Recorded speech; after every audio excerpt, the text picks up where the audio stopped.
Welcome to crafts world. நம்ம இப்போ பார்க்க போகிற நெக்ஸ்ட்டு ஸ்டிச்சு தாம்பூர் ஸ்டிச். இந்த தாம்பூர் ஸ்டிச் வந்து வெறும் செயின் ஸ்டிச் தான். அதே நம்ம எப்படி பண்ண போகிறோங்கிறத பார்க்க போகிறோம். இப்போ நம்ம சர்க்கிளில் வந்து இப்போ நம்ம ஃபில் பண்ணி காட்டுறேன். அதாவது ரெண்டாக டிவைட் பண்ணி எடுத்துக்கோங்க. ஃபஸ்ட் இந்த சைடு லெஃப்ட்டில் ஒரு பார்ட்டிஷன், ரைட்டில் ஒரு பார்ட்டிஷன். இப்போ எந்த இமேஜ் எடுத்தாலும் கொஞ்சம் கொஞ்சம் பாதி பாதி பார்ட்டிஷனாக பண்ணுங்கள். அப்படின்னா தான் உங்களுக்கு கொஞ்சம் நல்லாயிருக்கும். இப்போ வந்துட்டு செயின் ஸ்டிச் ஒரு லைன் ஃபுல்லாக கொடுத்துட்டோமா, அது பக்கத்துலேயே ஒட்டி அப்படியே இன்னொரு செயின் ஸ்டிச்சு இன்னொரு லைன் கொடுத்துட்டே போகணும். அகெயின் அதை ஒட்டி ஒரு செயின் ஸ்டிச் கொடுத்துட்டே போகணும். அவ்வளோதான். இதுதான் தாம்பூர் ஸ்டிச்சுன்னு சொல்லுவோம்.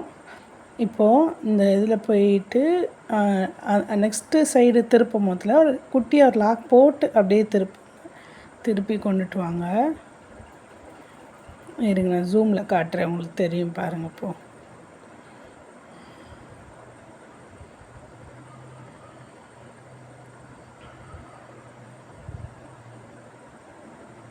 தெரியுதா? அந்த மாதிரி வரிசையாக அப்படியே போட்டுகிட்டே போங்க. ஃபஸ்ட்டு இந்த பார்ட்டிஷன் முடிச்சிட்டோமா, முடிக்கும் போதில் இந்த லாஸ்ட்டில் எண்டில் முடிக்கும் போதில் ஒரு எண்ணாட் போட்டு கம்ப்ளீட் பண்ணிக்கணும். கடைசியாக முடிக்கும் போதில் அகெயின் இந்த சைடு லெஃப்ட் சைடில் இன்னொரு பார்ட்டிஷன்லேயும் இதே மாதிரியே சேமாக டேட்டோவாக கம்ப்ளீட் பண்ணிவிட்டு அவுட்லைன் வந்து ஒரு செயின் ஸ்டிச் போட்டு கம்ப்ளீட் பண்ணணும். இப்போ கம்ப்ளீட் பண்ணும் போதில் ஸ்ட்ரெயிட்டாக தான் போட்டு கம்ப்ளீட் பண்ணணும், ஃபுல்லாக ஃபில் பண்ணணும். இது வந்துட்டு என்ன மாதிரி நீங்கள் ஃபில் பண்ணக்கூடாதுன்னு சொல்லிட்டு நான் சொல்கிறேன். ஃபஸ்ட்டு வந்து நம்ம வந்துட்டு சர்க்கிள் பண்ணுறோமா, சர்க்கிளில் வந்து ஃபில் பண்ணுற முதல்ல ஃபஸ்ட்டு பார்ட்டிஷனாக எடுக்கிறோமா, ஃபஸ்ட்டு பார்ட்டிஷனாக எடுத்துகிட்டு ஸ்ட்ரெயிட் லைனாக கொண்டுட்டு போய் ஸ்டிச் பண்ணுறோமா, ஒட்டி ஸ்டிச் பண்ண முதல்ல இடையில எங்கேயாவது லேசாக கேப் தெரிஞ்சதுன்னா அந்த கேப்பில் மட்டும் அகெயின் ஒரு செயின் ஸ்டிச் போட்டு ஃபில் பண்ணிடுங்க. இந்த இடத்துல இப்போ இந்த இதில் பார்த்திங்கன்னா எனக்கு வந்துட்டு நல்லா திக்காக தான் இருக்குது, ஒரு கேப் எதுவுமே தெரியல எனக்கு, அதனால் நான் பண்ணலை. உங்களுக்கு எதாவது கேப் தெரிஞ்சது அப்படின்னா அந்த இடத்துலையும் ஒரு குட்டி ஒரு செயின் ஸ்டிச் போட்டு ஃபில் பண்ணிட்டோன்னா நீட்டாக கம்ப்ளீட் ஆகிடும். இந்த ஸ்டிச் ரொம்ப ரொம்ப இம்பார்ட்டண்டான ஸ்டிச்சு, தாம்பூர் ஸ்டிச்சு. ஃபில்லிங் எல்லாத்துக்கும் மோஸ்ட்லி தாம்பூர் ஸ்டிச் வந்து மெயினாக யூஸ் பண்ணுவோம். ஏன்னா இது வந்து ரொம்ப சிம்பிள். நம்ம பார்த்தோம்ல பட்டன் ஹோல் ஃபில்லிங், இந்த மாதிரி ஸ்டிச்சஸ் பார்த்தோம்ல ஃப்ளாட் லோட் ஸ்டிச், அதை காட்டில் இது கொஞ்சம் சிம்பிளுங்கிறனால நம்ம வந்துட்டு இதை யூஸ் பண்ணுவோம். இதையே அப்படியே சுற்றி ஸ்ட்ரெயிட் லைனாக பண்ணாமல் சர்க்கிளாகவே நம்ம பண்ணிட்டு வரோன்னு வச்சுக்கோங்க.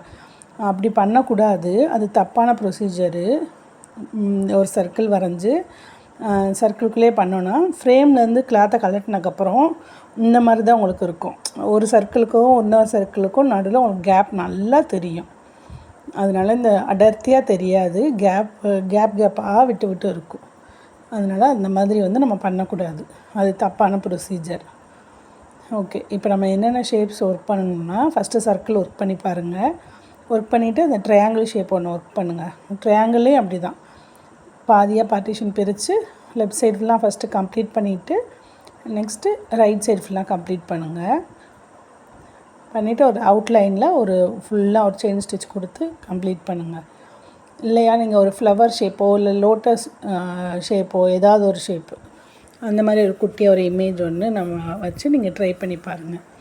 நீங்களும் என்னோடய ஆரி கிளாஸில் ஜாயின் பண்ணணுன்னு நினச்சா மேலே தெரிகிற நம்பருக்கு கான்டாக்ட் பண்ணுங்கள்.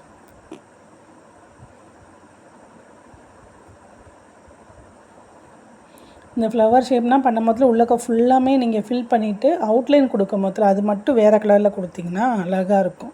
சர்க்கிள், ட்ரையாங்கிள், இந்த ஃப்ளவர், இந்த 3 ஷேப்ஸ் ஒர்க் பண்ணி பாருங்கள். தேங்க்ஸ் ஃபார் வாட்சிங்.